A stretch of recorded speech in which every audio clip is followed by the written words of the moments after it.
the sun, where the baobab grows, where stories rise and the harmattan blows. We gather here with hearts aglow, Niger's geeking out. Let's start the show. Hello and welcome to Niger's Kicking Out. This week we managed to kick off our most troublesome guest. Kex is out of commission for today because he's been a very annoying person for the past few weeks. So yeah, he gets the time out. In his place, Red, how are you feeling to be in the top 4 for the first time? Or top 3 now? Top 3, well, as far as I'm concerned, top 10 was overachievement. So right now they're doing past themselves. I'll take it. Yeah, and how does it feel still being in number 1? Well, it's stressful. I don't know. I swear, I'm not enjoying this at the moment. Yeah, not right. No, it's not as fun. It's not clear cut. It's too close. It's like someone's hanging on your fingertips. It's not enjoyable at all. Okay, hopefully the next, is it 10, 9 matches left? I think we've got about 9 left now. Yeah. No. The final stretch. 20, how many games? 38. So 9. Yeah. I mean, left. Yeah, I mean, before we continue, I do want to say thank you to our side chick who always opens up for us when we need 3 points. Chelsea, thank you for being of service as usual. If not for those guys, we will definitely be behind Man City, between them and Tottenham. So thank you for the job well done. It's a sad thing that Man U decided to be stubborn for their own game, but it's fine. We move. We'll take it. We'll take it like that. But yeah. Anyway, we are going to petition FIFA, FIFA, UEFA, FA, everybody. They have to review how corner kicks are being defended next season. Okay. That thing has to be looked at. Okay, you can look it, and then we change our tactics. It's life. Better, yes. Do you know the worst part now? This is not. No. Let me just quickly make this point. The worst part is no. Arsenal is no longer the worst culprit. I saw a game sometime this week, and Everton, and it was just straight out brawling. You saw it, right? Like they just took this thing to the max. It was a mess. All right. Okay, if you are trying to skip to where we actually start, this is episode 276 of the Niger's Kicking Out podcast. The preamble is behind us, and we are here to talk comics. Before we go into comics, I have some very interesting rumors that has been dropping in the last few hours that I want to get your thoughts on.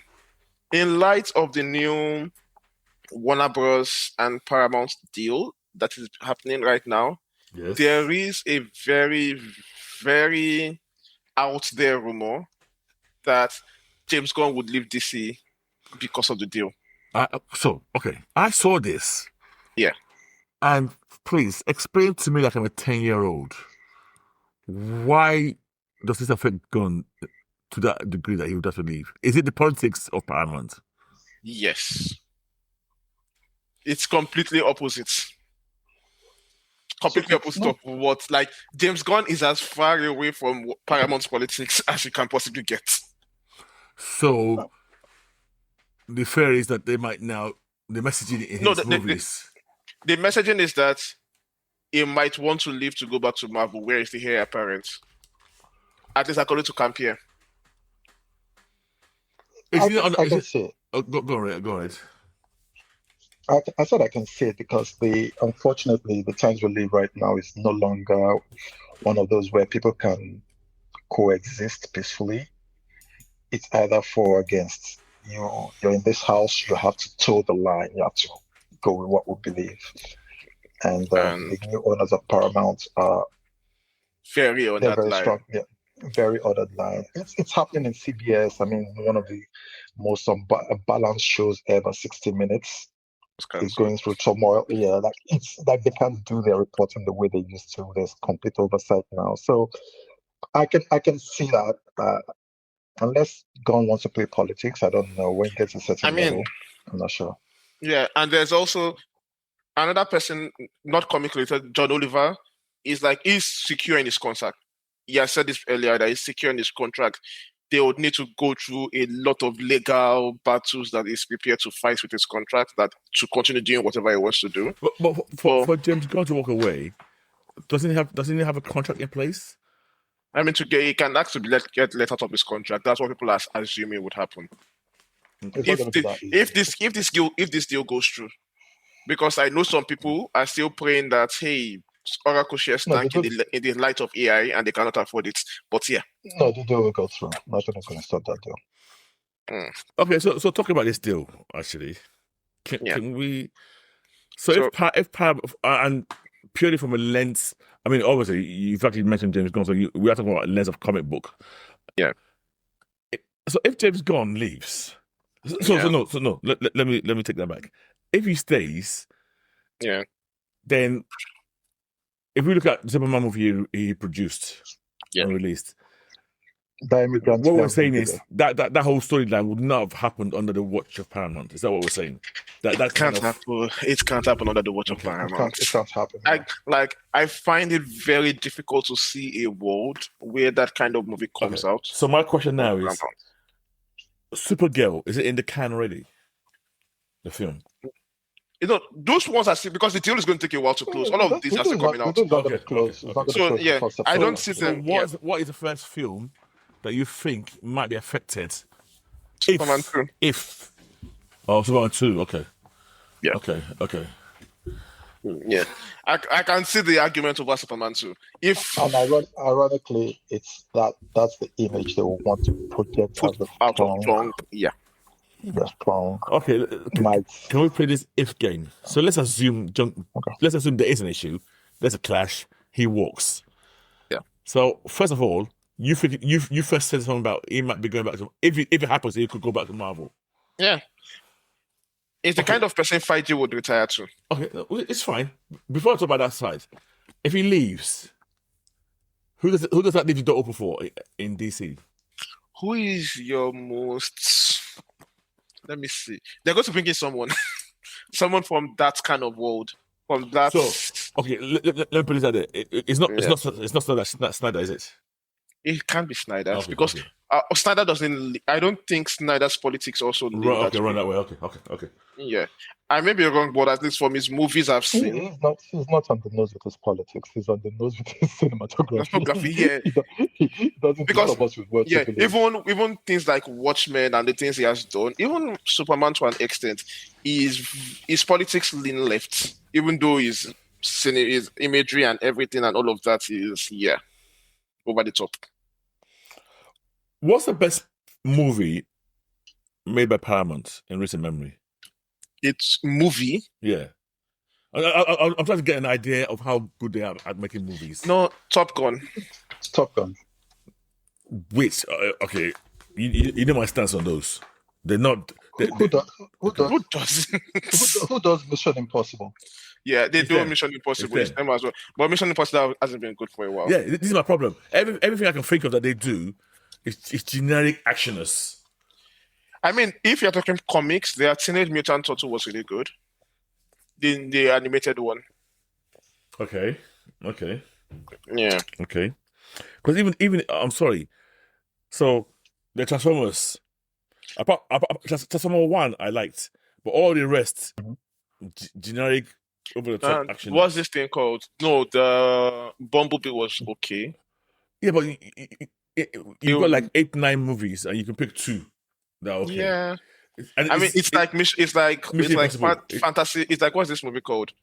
What is this nonsense called? Fast and Furious. Fast and Furious, exactly. So you can't usually compare that. Yeah. So you get all these franchise type films, and to be honest, even the Star Trek franchise hasn't been good in a long time. That's going to be canned, right? The current stuff, it's got it canned straight. Like it's going to be like no reruns, nothing. Like the funny thing is, what? Yeah. As you said that, my reflex action towards in terms of Paramount being very one-sided. But then I thought, hey mate, that if they cancel that, that's a good thing because I can't stand it. Everybody agrees Nobody with me. Everybody agrees with you. That's one everybody's Everybody agrees united in. Okay. Yeah, but if you're looking for franchise, if you're looking for movie franchises, Yeah. not comics related, I think they did Quiet Place. They did. What was it? really? Sorry. After the first one, the Same. Yeah. Jack the Jack trends are the Ryan. same. Yeah, Oh, Jack Jack Ryan. Ryan. They haven't Okay. been a powerhouse. They haven't been a They've not been a powerhouse for part a for a while. very long time. Yeah. Okay. So Okay. But it's. they are buying the talent that comes with Warner Brother, though, aren't they? How many of those talents will stay? One. How many of those talents will be allowed to express themselves Okay. creatively too? They are buying HBO, but they are merging HBO under Paramount Plus. So it will be Paramount Plus, but as the streaming service, but HBO will be under it, which is. Oh my God! I forgot about HBO. Yeah. So That's a the problem. quality that we get from HBO, like this guy bought Paramount from Skydance. He used Skydance to buy Paramount, and I've not seen any increase in quality. I think it's actually dipped. But you know, terms of what- HBO. They're the one doing the Green Lanterns show, right? Yeah, Yep. That's in the can. Okay, right? it's been done. Yeah, Okay, good. It's done. Yeah. it's That's done. It's next coming out in a few month, weeks. yeah. Yeah. I mean, in the end, and I'm trying to bring this back to comics as well. I'm probably going to talk about Marvel. DC, I think it's strange. I'm going to complain that DC from day one has been under corporations. It's never been a studio by itself. It's never had focus that it really wanted, really needed. And I think this is going to be more of the same. Unlike Marvel, which obviously had its focus for a while before it obviously got took over by Disney, but Disney still put some focus on it because it obviously is a big earner for them. Yeah. I'm just afraid that this just goes back to we're probably going to go back to the days of just start releasing Batman and Superman movies. Oh, they're going to redo what's that Superman 4 Quest for Peace. Oh God. And Superman is just going to go out and take everybody's nuclear weapons. Yeah. Okay. So what about okay, fine. I'm really hoping the deal doesn't. Yeah. Say that again. Like I'm really hoping AI crashes the economy before this deal goes through and kills this deal. It's not gonna happen. If Oracle cannot afford to pay for it, then yeah, it's a possibility. Oracle could not afford to pay for what? If Larry, because the entire deal is backed up by Larry Ellison guaranteeing the money. Oh, really? Yeah, that's the only condition this deal went through, that is guaranteeing the money gets paid. Who got the money? Yeah. So, I think I know the answer to this question. Is this a scenario of a small fry eating a much bigger fry? Yeah. It's not a small fry, but yeah. Yeah, it's a small fry, isn't it? Much like there's no comparison between Paramount. The only thing there is the money of the dad. That's all. Okay, got you. Okay. Yeah. That's why it took them 10 tries to raise enough money to get it. But anyway, enough politics in our comics. But yeah, I'm not really excited for the future of DC. Apparently, the world is happy. Netflix shares have been going up since. Yeah, Netflix they're happy that Netflix is not going for it. Yeah. Okay, so there's a resurgence in. Okay. So let's see how it goes. But thankfully, characters like Superman will soon be coming to public IP, so we can just ignore this nonsense from here. And with AI getting better, we can make our own shit. At that point, yeah. Okay. So, but that's it for. One of the things I really wanted to compare was the synergy between what characters we have, but I then realized that no, I don't really care for any of the characters Paramount has. Or characters. What were you thinking of? Okay. Like, they are Transformers, they are G.I. Joe, but then I think about it and I'm like, I don't care about those characters crossing over to the DC world. It's like, it's unnecessary. They have Teenage Mutant Turtles, but yeah, I can see that as an animated spin-off. Maybe they cross over with like Teen Titans. They have fun, but Okay. Okay. Yeah, even the G.I. Joe franchise. What do we have? 2 films, if I remember correctly. They have a old comics, like they have Yeah, a they'll lot come. of Yeah, yeah. comics. No, I'm trying to remember the films, and I know there's Yeah, talk of them crossing over with Transformers. yeah, Okay. the film that has never been Well, made. how many GI Joe movies did we I have? think there was Did we 2. get? They were like three. Oh. Was Is it 3? like Snake? Okay. There It was was one more than Snake two. Eyes or There was something. yeah, there Snake was the Snake Eyes Okay. origin movie. I think there was even like yeah, it There was was more than Rise of two. the Rise. There was Rise of GI Joe, Rise of Cobra, something like that. Yeah, I can't Yeah. remember. Yeah. Yeah, and none of them are very good. Let's be honest, though. I think I've watched all 3 of them, actually. None of them are good at all. So there was like G.I. Joe, Rise of the Cobra, Snake Eyes, Retaliation, then G.I. Joe itself. Yeah, exactly. Yeah, I know that was okay. Okay. So Snake Eyes Yeah. was 2. Okay. Yeah. Okay. So bad movies, but we'll take it as it is. Yeah. Okay. Anyway, moving on. One of our favorite comic books for the last year, if you've listened to us at all in any form, you would have heard us talk about Power Fantasy. The first arc officially comes to an end with issue 16. Yeah. And if you've not read this, this is the best time to go and jump on it and read it as a collected volume. Yeah. It's an ending to a story that's been building up for a while. It's a very interesting ending Yes. that I really want to get into with Dapo. And then hear also what I read thought on, like how this configuration we are telling you plays out. So, Yeah. can I Okay, check? so I'll listen to you guys. Yeah. Because I'm not caught up. So I'll listen Okay, to you but guys. can I check in with you? Where actually are you at the moment in this Me. book? Yes. Are you Me. way behind? Way behind. Way yeah. behind. Okay. Way Yeah. behind. But So- I don't care for spoilers. Just go ahead. Okay. Yeah. I mean, just to buttress what Tuna said, for our listeners, 16 issues out. I think that's about 3 volumes.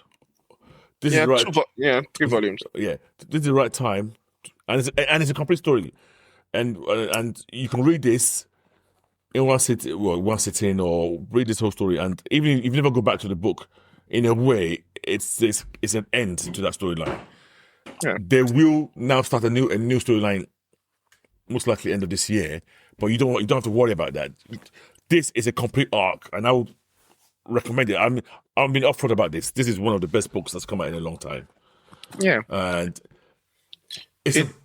go on. You're going to say something? So I was going to say it joins only 2 books as my best books over the past 2 decades or so. Okay. Like if I'll put Power Fantasy, I would put Secret Wars, Okay. and I will put Other Side of the DC Universe. I'm struggling to think of any other completed volume of book that sits That on that particular level. Yeah. Without going back to them Sandman and Watchmen of this or fast. But yeah. No, it's very good. Also, ironically, I don't know why I said ironically. Coincidentally, and actually, think about it, it's not a coincidence, because I think I was going to say what's happening in the book. You can find parallels with what's happening in the world at the moment. But then the reason why I said it's not a coincidence, I think what's happening in the world is how it's happening in the world. So I think it's a story. It's a story that's as old as time. And for those guys who've missed out of talking about this book before, what is Power Fantasy? It's literally a book about the rise or the existence of some superhumans in a real world, almost real world setting. And why this is different from other superhero books is these guys almost act as political countries, like superpowers of countries. They have so much power they could end Earth individually. So if they ever got into a fight, the damage is too. I mean, and they do get into fight. There's a couple of times I think they get into fights in here, and the death toll is in the billions. So the book is more about how the balance of power between these. I think it's about 6 main characters, the ones who have the main 6 characters who have real power, and it's all about trying to stop them from fighting. So it's all about, I'm not going to upset you. You don't upset me. Let's let the world live in peace, and it's the maneuvering of these individuals in a political manner. That's the only way I can use it to avoid clashes. These 6 individuals have different ideologies. There's one guy. He's the I don't how would you describe Heavy? Let's start with Heavy. Heavy is an anarchist, but also very politically protective of his people. Yes, He's the magnet of the bunch. Is he? Is that how you describe him? I mean, not exactly Magneto character, but like it leans towards Magneto type of politics. So for some reason, anyone else. you know what pops into my head? Yeah. Che Guevara. That rebel. Colombia, Cuban. For some reason, he comes to my mind when I think of Heavy. Yeah, he's Heavy is an anarchist. No, I won't call him an anarchist. He's a hippie. He's an hippie. Yeah, hippie. He's a hippie. Yeah, he's a hippie. He has his own very strong sense of what he thinks is morally right. Right. Yeah. And you're right. He protects his own first. And when we say by his own, other people with powers. It's other powers. And when these other people, they're nowhere near. So in this universe, we've got these 6 people who are really powerful. All the rest that have powers, it's lame. You might as well have a gun in your hands. So what they describe, I think how the writer described it was that these 6, they are basically nuclear weapons. Yes. And it's like if you take superpowers to be nukes and how the story forms around them. So they are basically one-man nuke. Yes. And everybody else is just below them on different levels of power, but they are just below normal, living their lives. Yeah, so we've talked about Heavy. We have Etienne. Etienne, in my view, for me, is the one I relate to the most, and I think he's a central character in this book. Yeah. So he's very powerful as well, but he's very logical. Before you continue, I have a question. So when you say they protect their people, where are the people? Are the people countries, locations, continents? So most of them choose to live anywhere, but he has a commune, a floating stone in the sky, where some people in his, I won't them not call it a cult, but his commune live there as well. So, but he's very particular about the rights of supers everywhere. Yes. Yeah. And so if you strike a super, he's going to want to take action on that. Yeah. Okay. Yeah. I was just trying to figure out, sorry about that. I just wanted to know who is protecting him. Yeah. So Etienne is logical almost to the point of fear. He's like a Spock type. His own driving is he wants to do whatever will keep peace. And when I say that, even if it means killing somebody.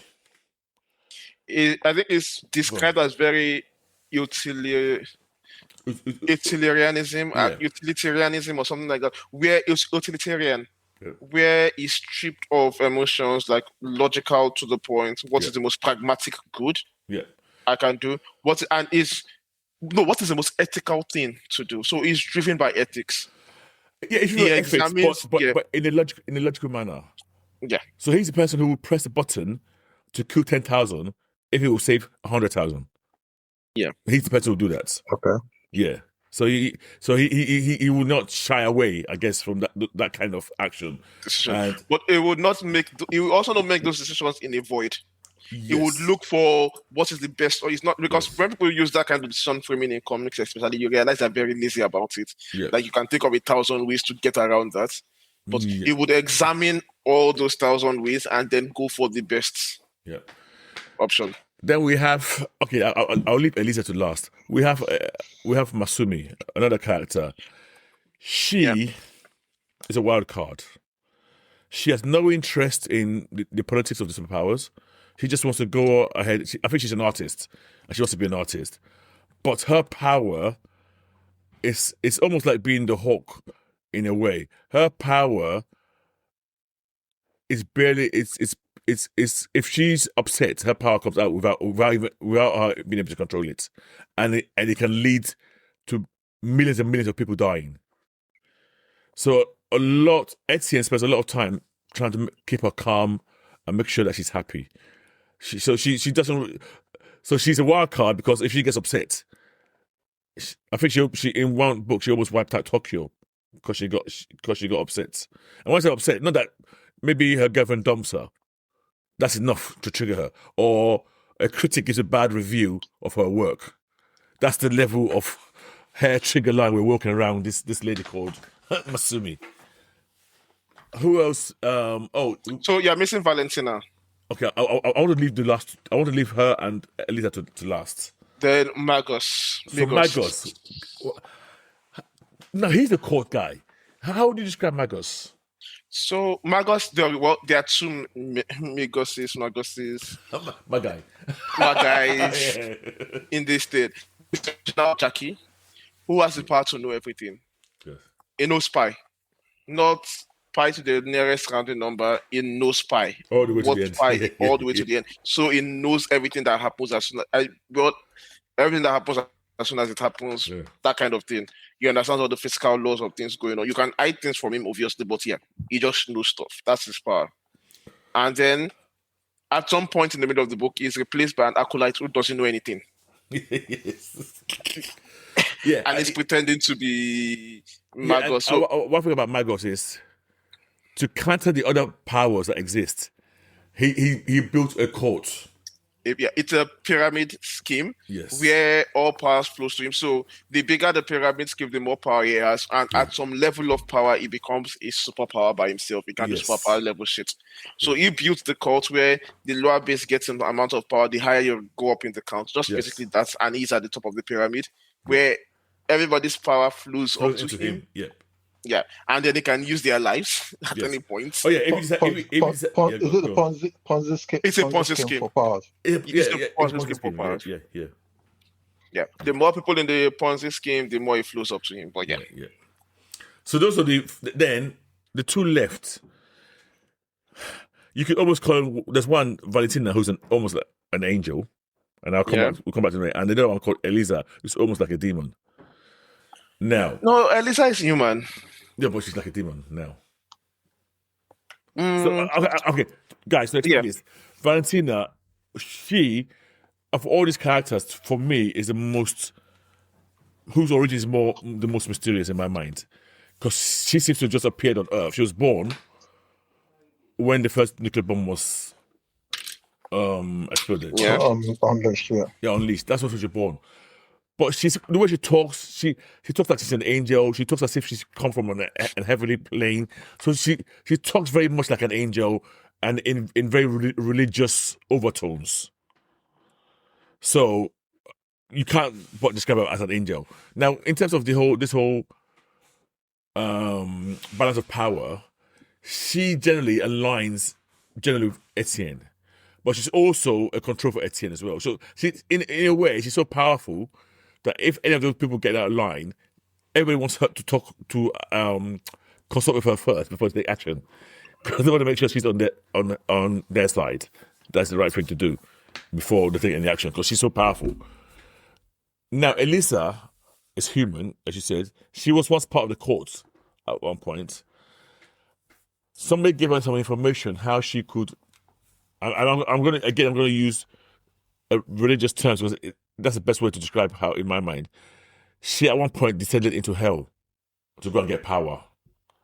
So, in the middle of the big incident that changed from Jackie dies, Jackie dies saving the world. Yeah. But for what it does to be complete, there's an old explanation in the book. Elisa has to get powers from hell to seal the deal. Yeah. But by doing that, she damns herself to an eternity of suffering. Yes. So the power she has absorbed makes her going to suffer for the rest of her eternity, and she knows this. Yes. So she clings very strongly to her faith that, hey, there is hope. And her faith is being fed by Etienne because it's a mind controller that can read her mind. Yeah. So she's, her actions that she took to save the world by going to hell and get power to save the world has damned her. She knows it and she's seen what it's like, and it scares the living daylights out of her. She tries to move closer to God by praying and doing all of that, hoping that it will save her from the. But every now and then she can literally peek to see if her fate has changed, and every time she looks, it hasn't. And her fate. Yeah, she can see the future. Yeah, she her fate is that she's suffering for eternity. Yeah, that she's going to suffer forever. And Etienne's been kind of talking to her like he's God, because obviously Etienne's got his power is via the mind. Yeah, so he's literally been gaslighting her that he's God, just to give her hope that there's redemption. Yeah. So these are the characters we're with, and we've got a long journey. So this book is 16 issues, and there's a lot of journeys, and we see a few incidents which kind of make us understand how their ideologies clashes, and how they've now come to this. You know how Cold War, there was this balance of power that, I've got so many nukes, you got so many nukes. So there was no actual physical fighting, because you both are so powerful that you destroy each other. So that's literally where they are. And every now and then, if somebody tries to unsettle the balance, Etienne comes in. And touch the person up. Yeah, sorry. And guys, listen, we're talking about incidents where, at the moment in the comic, Europe doesn't exist anymore. Because in one of the incidents, half of Europe was wiped out. Wiped out. Intentionally or no. Just as a result of them clashing. An entity came in one book. An entity came, and they needed to fight this entity because of the power levels. They saved the world from this entity, but at the cost of Europe. Yeah. So it's a place with real consequences for superhero comics. If you actually have people at this power level, they would be treated as a state, and they would not fight. Yes. That at that level, you cannot afford to fight physically. Yes. Like US cannot afford to go to war with Russia, because they have proxy battles, things that, and they try to communicate to keep peace, to keep the peace, because they know any instance of them clashing, and which is interesting because they all have different politics. Yes. So there is one who is trying to secure more power for himself because he's afraid of the rest. There's another one who is trying to keep the peace at all costs. There is one who is above it all, who is like, let's do good, let's be... Yeah. And they are all pragmatic in their own way. So we see this kind of... So one of the things I find problematic in comics is that they always skip straight to the fighting. So this book, it forces you to say, okay, if you have to talk this through, what are the different permutations you have to go? So people actually have to be intelligent in their planning, in their scheming, and they cannot afford to go above a certain line. Yeah. Not to trigger reactions. Like somebody annoyed, for example, of the compromises they have to make here. Yes. Because you cannot simply punch this other person without destroying half the world. One offered, hey, I would kill everybody in the White House currently. Yes. In issue one. Yes. Yeah. Yes. He offered, I will kill everybody in the White House in issue one, just to satisfy your desire for revenge. Yeah. And that sets the tone for the book. Because that one said, you know what, to teach them a lesson, I'm going to destroy Texas. Yes. And it goes, well, can we compromise on this? And they have to find such compromises. I mean, I think, I'm glad you mentioned this. To me, this is the best example that we can explain to you guys to understand how this book works. Jackie, Heavy. No. Magnus was kind of working with the American government. Yeah. Now, obviously, the American government are not happy about all these superpowers because, they now basically rule the world and what they say goes. And Heavy is not happy with America anyway, but Etienne says, don't do anything, you can't harm them. Now, America thinking they've got some devices from Jackie that can help them, they launch an attack on Heavy. The attack fails. And now Jackie's Heavy's always told them, if you attack me, I will destroy Texas. Everybody in it. That's always been what's kept the peace. Yeah. America's now taken that step and done it. No, he said, how did they say? I'll pick a state of whoever is in power and destroy it. And destroy it, yes. Yeah. So America now make this strike. Yeah, go on. You're going to ask a question? No, finish. Finish, then I'll ask a question. So America make this strike. So Heavy now wants to deliver on his promise of destroying Texas. Now Etienne now steps and said, guys, that's too much. They attacked you, it failed. I can't allow you to destroy Texas. If you try it, I will kill your family. So this is the level of people. And then Heavy said, okay, but they cannot attack me and get away with it. So he said, okay, what is the compromise? So Heavy says, I want everybody who was in the room, in the war room, when they decided to attack me, I want them all dead. From the person that decides to the person that presses the button. Yeah. So Etienne said, fine. Done. Then he says, I want everybody. What was his next? Their families. And he said, done. The next one was like, the first one was everybody involved in the decision, then everybody that supports that decision in the government, like that entire framework, that institutional framework that allowed that decision to happen. So I agree. He agreed to that. So it's killed. By this time now, we're in the thousands, right? I think. I'm not sure if we've got to 2000s yet, but yes. Okay, maybe hundreds. Yeah. But then the next level is, said, I want to kill their families. Yes. Yeah. And that's where Etienne put his foot down. So no, you're going too far now. Etienne goes, if you kill their family, I would have to kill your family. Yes. To balance the skills. So there's a lot of ethical. What this book does to you. So, go on, Red. So that was going to be my question. So what you've described so far sounds like people or beings trying their best to be pragmatic. Yeah. Yes. But is there anyone that was out and out bad, mischievous, like you have? Like, was there anyone that was just being? I don't think there's anybody who's out and out bad, if I'm being honest. I mean, or out and out good, or out and out bad.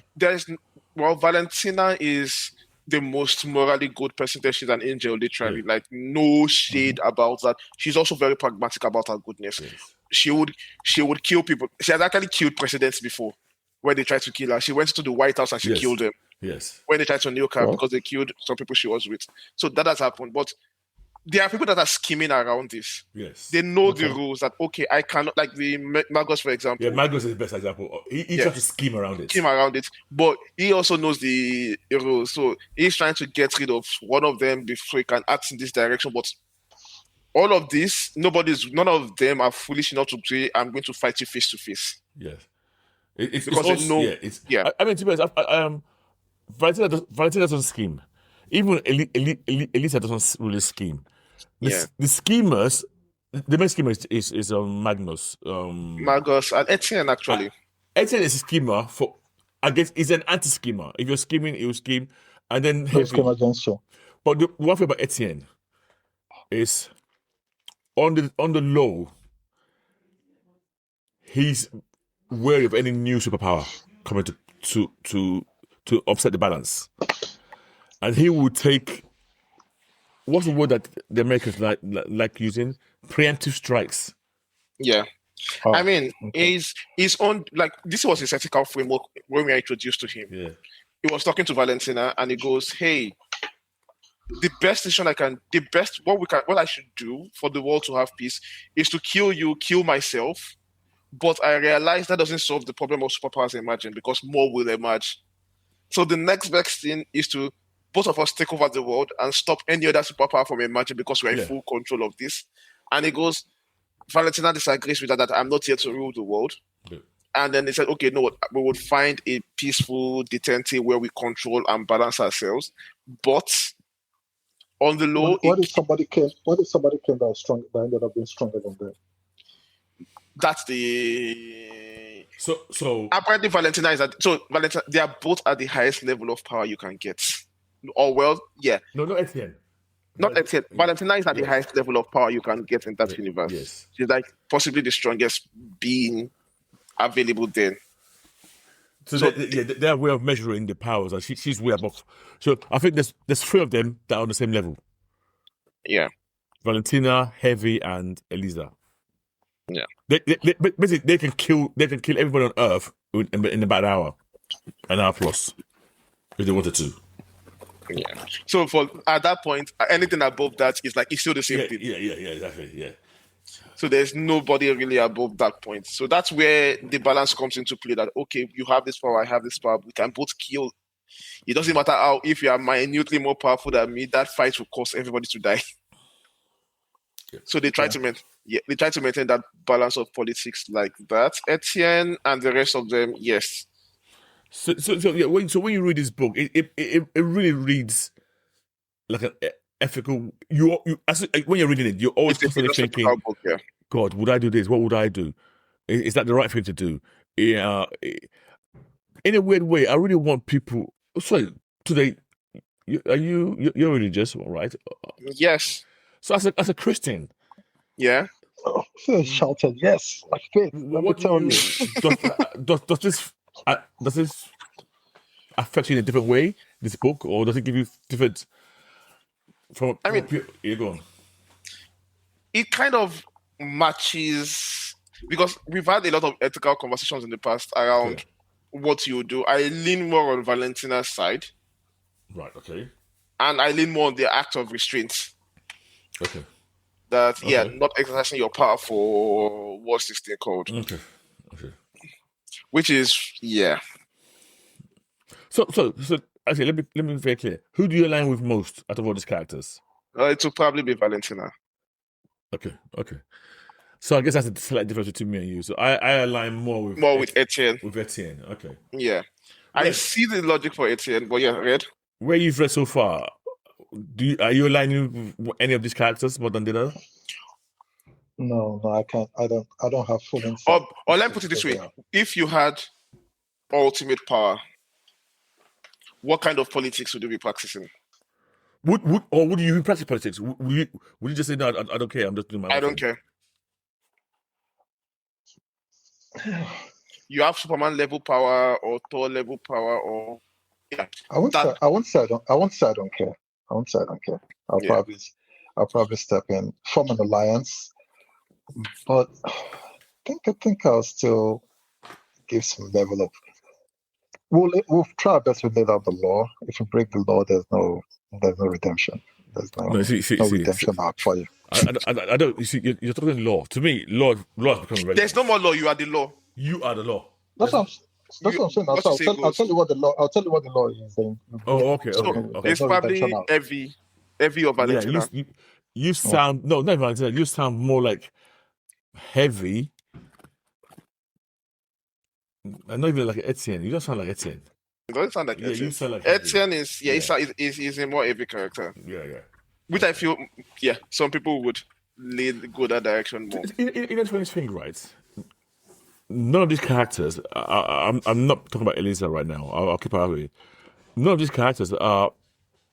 If someone says I like more of that, would I say that's wrong? Even Magnus with his scheme. Yeah. I think it's a very valid way to be. Especially if you had this level of power compared to the rest. Yes, but you have the ability to set up a pyramid scheme to up your game. I would up my game. Yeah, you would do it. Masumi. And I get Magos' scheme. He wants to his goal is there should not be any superpowers. Yes. Which is where I would align with more. So if he says there should not be any superpowers, will he relinquish his own? That's where. No. So if I'm correct, the reason why he's upped himself to get to that level, he thinks it's important for him to be there to be another balancing point. Act against them, yeah. Because as a way, they almost want to split halfway. Because what they don't want is, out of those 6, imagine 5 of them were all aligned in one ideology. Then they would take out whoever the 5th one is and then do what they like in the world. At the moment, there's a balance between them because it's almost like it's 3 and 3 or 2 and 2 and 2 people who are not that really bothered either way. About it, yeah. Yeah. I'll probably be less bothered about. I think either I leave the entire political scene alone. Or I'm totally Etienne. I'm getting involved. I'm not I don't see myself actively getting involved. Sorry. I get here. No, actually, now that you said that sounded more like me being heavy than Etienne. Yeah. Therefore, you are more. I don't think you're as logical as you will be as logical about your decisions as you are going to off pants as if at the first result strike and you're going to do some shit. Yeah, I think so. Yeah, so I think I might be more. In my mind, I want to be an Etienne, but I think there's a lot more of a heavy in you. Explanation. Okay, cool. Yeah. I mean, listeners, this book is very good. Forget everything we just said here. I would suggest. I think you can get the first 2 volumes out as a graphic novel already because I think I've got 2 of them, and then the 3rd one should be coming out very soon. It's a good read. The art is great. Kieran Gillian, who's the writer, he does good work. I can't even fault that guy. And there's a lot of, and at the back of each comic or each issue, there's a lot of there's the 2 pages of like where the author talks Questions and answers, yeah. about his thinking process and why he's gone along certain routes and certain storylines. It's really good. It's a really in a weird way, and I don't want to trigger your Ed. When I think of Lazarus, Yeah, I was going to mention that. When you think of Lazarus, I don't think the scope is as big as Lazarus in terms of Lazarus is a bit more heavy on details, but I think overall, generally, there's similarity in what this guy's trying to think about the world, how you see the world in certain time, and he also has his own politics that he puts at the end and discusses it. This book is also like that, but I think this is more succinct than what Lazarus was doing. Yeah, and cuts out on time. Lazarus, before we know, we'll be at year 20 for Lazarus very soon. Yeah. No, we are almost done with Lazarus. So I'm not reading. I'm just taking. Once you tell me it's done, I'll read it together. It's almost at the final. We are like in the final arc of Lazarus. Okay. Yeah. Okay. Are you reading? Yeah, I'm reading it. I'm enjoying it. There are some things that are feeling a bit rushed, but I'm enjoying it so far. I think I'm reading it right now as well, but I think this is a book that sometime down the line I'm going to go back and read. And reread. Just take it all and just read through it straight away. It's that kind of Lazarus, I mean. Yeah. Yeah. Okay. But yeah, power fantasy. It's easy. Like when they define it's a power fantasy because it forces you to place yourself in that position and then think about what is your philosophical framework when you have all the power to act as you want to do. Yep. Yes. And this is the kind of stories you cannot get. I want to get this. See, I want to get this kind of book in DC, in Marvel. You can't. Like, give me a Black Label book of DC. Okay, yeah, label. Yeah, give me a Black Label because I want to see what Superman would do in Etienne's position. Like, how does that force those kind of characters to react in those situations? So I've hired you today as a writer. Yeah. In DC. I've said to you, create your own version of power fantasy. Yeah. It's Black Label, so no limits. Yeah. Who are the characters you're using for? So, I will create. You create new ones? No. Okay, go on. Existing characters. Yeah, go on. Superman on one side, Black Adam on the other side. Right. Two characters, similar power levels, top of the game, same spectrum or this thing. Yeah. I'm trying to think Martian Manhunter on another side. Okay. Because he also has that level of this thing. Then there's this girl from this reality warper. She's basically my Masumi. Ace. I mentioned that last week from Batman Beyond. Oh, that girl that ended up killing. Yeah. The one of those spades, what's the name here? The family, the Card family, what's it called? The Card family, yeah. Yeah, the one that you went into and one of the toughest things he did, that they sat on the swing that they were talking, right? Exactly. Oh. Yeah. Yes. The wrong guy. Are you talking? Oh, so I'm not getting this right. Are you talking about the lady that's in the Batgirl book? Was it? Or the Batman? No, Batman Beyond. Batman Beyond. Oh no! Animation. Okay, so I don't know who you're talking about. I don't know who this person is. You do. You do. We've talked about this book. Okay. They're right. They glide on cards and stuff like the family, a king, queen. The Royal Flush. Exactly, that's what they're called. Yes. Oh, you're talking about Ace, as in Ace of Spades. Yeah, Ace of Spades. That's not the girl. Yeah. I'm with you. I don't know. I forgot Royal Flush. But the Flush gang. Right. Okay. So okay. Yeah. Then I'm trying to think of other characters that match this particular world. Maybe a Green Lantern. Oh, and I'll put Luthor. Luthor is too human to be. He's a dangerous character, but I feel like he's not powered. He doesn't have that power or that level of threat to be there. I would want someone like him there, but at the level of games these characters will be playing against themselves, I'm not seeing. Maybe on the political theater, it's like, Union is the president of. I'll make Luthor the president of America. Okay, yeah. Yeah, and all the resources that come with that. So, all of that. But yeah, those those characters, I was looking maybe Captain Atom. No, but I don't care about him because he's a soldier, so it doesn't really matter. I'm looking for someone that is a wild card but super powerful as well. Yeah, like you're looking for your heavy type. Who's your heavy? No, that's Shazam. That's Black Adam. Oh, Super Adam. Okay. That's Black Adam. Okay. Yeah. So you're looking for. Have you got a Magnus type? Have you got a Magnus? A Magus type? Not really. Okay. I don't feel we need a Magus type at this level of game. But I want someone that can cause widespread destruction all at once. Well, yeah, okay. It's funny because when you think about it, I actually think the Marvel universe is more suited. It's more suited. Their powers are a lot more varied. Yeah. It's more suited to that kind of story writing. Yeah. You can use Xavier. The Illuminati is it. It's almost ready made. It's ready made. Yeah. Right? You got your saviors. You have Doctor Etienne, Doom. Yeah, you have your Doom. You have your Thors. You got all sorts of types of people you can pick. Doctor Doom. Doctor Doom. Just don't make the Avengers allies. Like don't make them allies. Don't make them all. Just scatter them around. Yes. And then you get that natural kind of world forming where they have to actually sit down and talk. Like X-Men set up, let Xavier and the rest set up Krakoa early.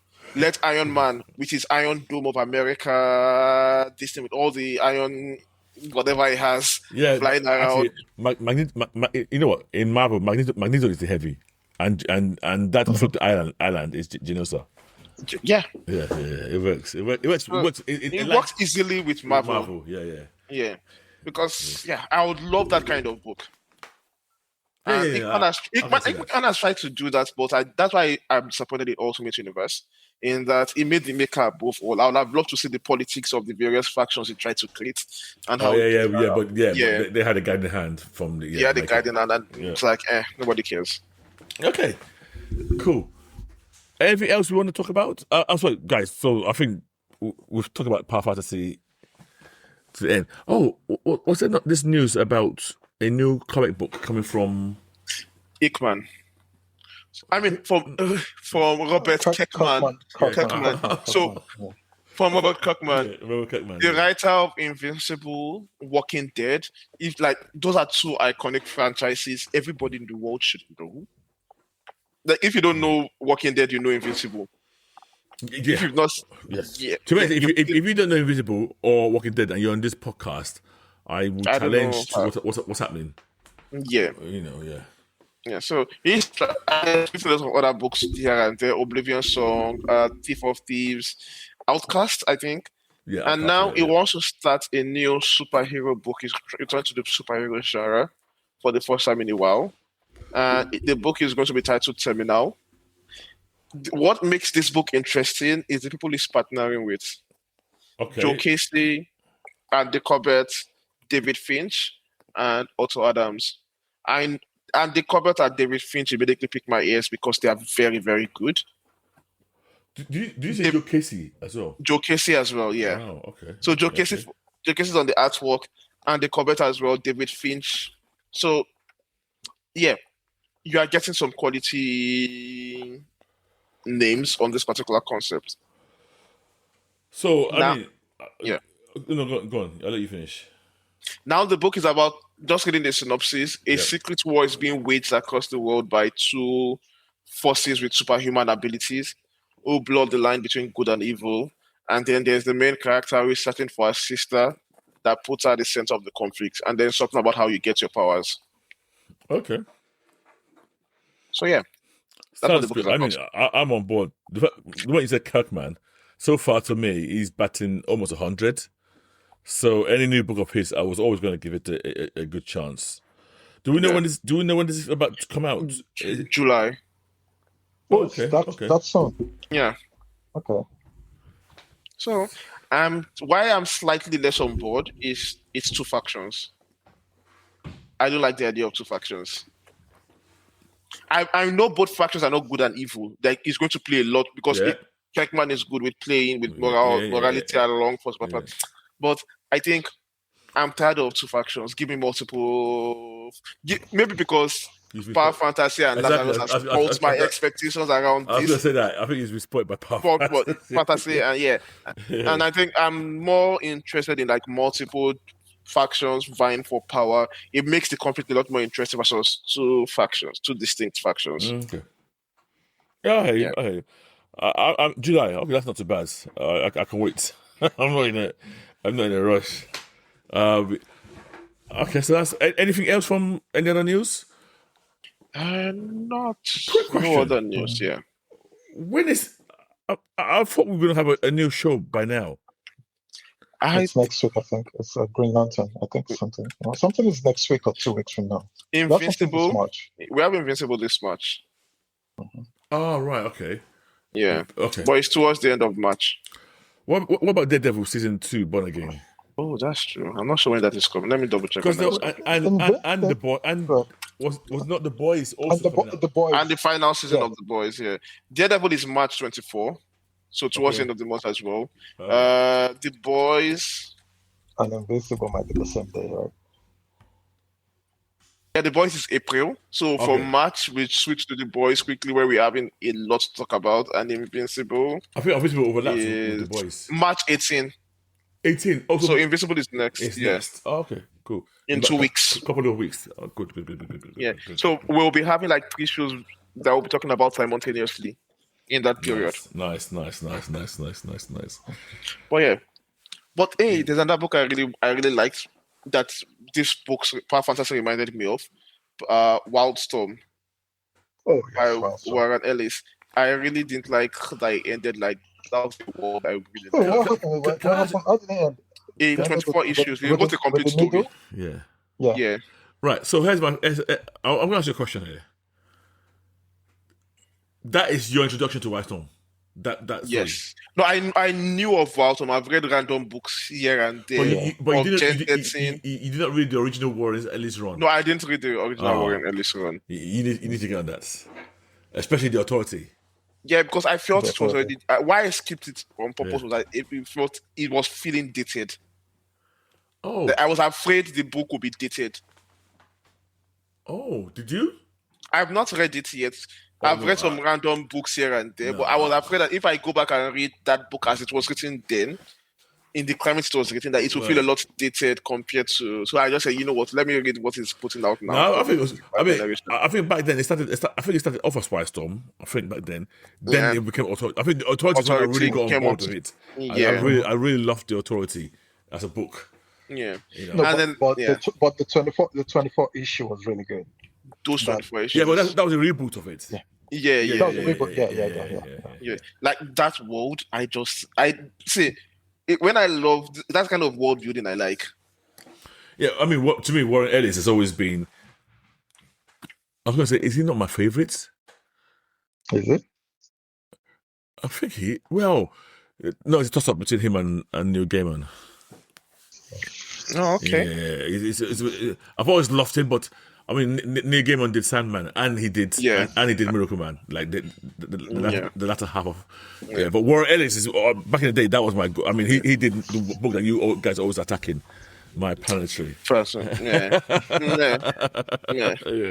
But he did Authority as well. I don't know why. I think there was an issue that caused him to stop writing recently or something like that. I think Who? Warren Ellis. Was something else? There was something that happened about a couple of years ago. And it was forced, the environment of cancel culture that we were in. I think there's something that happened to him as well. Was it cancelled? I can't remember. He had an issue. I remember seeing an article about him trying to saying he did not step away and explain what the situation was. Yeah, I need to go and refresh myself. Yeah. Oh yeah, but Wildstorm, yes. If you are reading Power Fantasy, check out Wildstorm. If you like Power Fantasy, check out we just mentioned this book, Lazarus. Yes. If you like Power Fantasy, check out the Krakoa era of the X-Men. Kieran Gillen actually wrote the part where we have the X-Men versus Avengers, X-Men, Eternals, where he plays with it. I think that is a book that gave him some practice for Power Fantasy, because he plays with this concept a bit there. Yeah, Oh, I found it actually. Yeah, it was. Yeah, so he was accused by 60 women and non-binary individuals of emotional abuse, grooming. Yeah, and this is what I remember. And using his professional influence to coerce them into sexual relationships over a period of nearly 20 years. You know, there's a lot of stuff like, and yeah. Wow. Yeah. Over 100. Okay. Okay, let's leave that alone. Yeah. I would just recommend go and read Wildstorm, the book. It's really, really good. That 24 issues. It's a good letter to like. It's how comic books for me is when I fall in love with the world, and that book I fell in love with the world. So yeah. No, it's good. It's very good. Very good. Okay, I think that's all for today. Yep. So you can say your goodbyes. I just realized I'm looking at the Lazarus frame in the background of Red. Oh, no, that one. That's the one with who signed that one? I can't remember. No, it's not Ruka. It was the Ruka's the artist. Yeah. I'll check it. Actually, Kingdom Come is a good. One of these is I want to talk about Kingdom Come and what the original concept for Kingdom Come was. That's a book I would love to read. Oh, you've not read it? If you remember, no, the original concept of what Kingdom Come was going to be, where it was going to be the various houses, the House of Steel, the House of Wonder, and all of these various factions. That was the initial idea for Kingdom Come. Oh, was it? Yeah. I remember that concept, but in my mind, that was for another book. No, that was for Kingdom Come originally. But then the concept changed to what we finally had as Kingdom Come. But yeah. The house. Yeah. Where it would have been a Game of before Game of Thrones, but where it would have been a game before Game of Thrones become popular, but where it would have been a Game of Thrones style book with the various houses doing the various political stuff. This thing. Right. Okay. Red, say your goodbyes. Well, Kirks, whatever they said, it wasn't me. Have a good night. It wasn't me. Yeah, good night, folks. Hopefully, we have a wonderful week ahead, and we'll try and read more. We should go back to talking about more comics. Let's read comics and review. Yeah. We have a 2-week window. Before Invisible starts. I'll get back on the show. Before the show starts. Yeah. Okay.